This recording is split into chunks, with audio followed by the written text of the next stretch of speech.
Iran, Hezbollah and other Tehran-backed militias in Syria have begun withdrawing from the disputed Golan Heights border with Israel, a watchdog group announced Thursday. The Syrian Observatory for Human Rights, SOR, said that the militants were headed 40 kilometers (25 miles) away from the border, in response to Russian demands following previously reported negotiations between Moscow and Israel. Earlier this month, a delegation of senior Russian officials traveled to Israel, where the two countries discussed the future of Syria and a plan to move Iran's militias away from the region of southern Syria that borders Israel. Moscow and Tehran are deployed in Syria to provide military and other support to Syrian President Bashar al-Assad in his fight against rebel groups. In the past few months, Israel has stepped up strikes on Iranian forces and Iranian-backed groups, such as the Lebanese militant organization Hezbollah. Although these groups are in Syria to support Assad, they are also openly hostile to Israel. As a result, the Israeli military has moved to preemptively target Iran and its allied militias. Following the initial reports on Russia and Israel's agreement, a top Iranian general brushed aside the possibility of withdrawal. The Zionist regime's greatest fear is the proximity of Muslim fighters near its border. It has come to pass. Now that this has come true, the US and Israel are making desperate efforts to change the situation. But they should know that this condition is not going to change.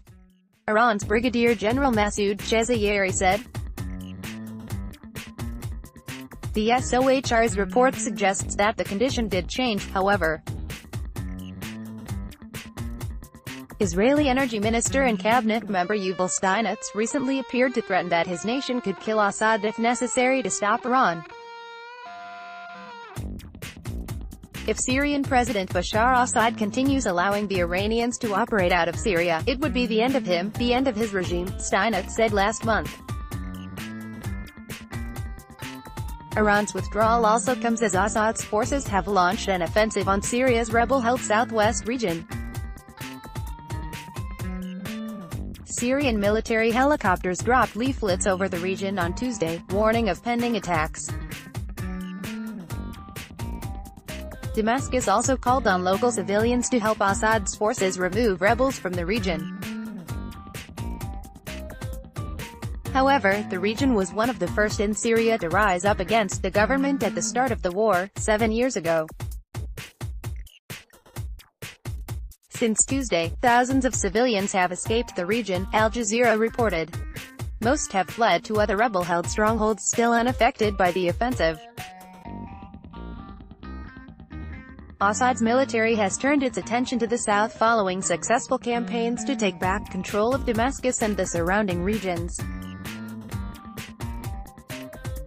For their part, rebels fighting in the south have vowed to put up a major defense in response to Assad's advance. We have made up our minds.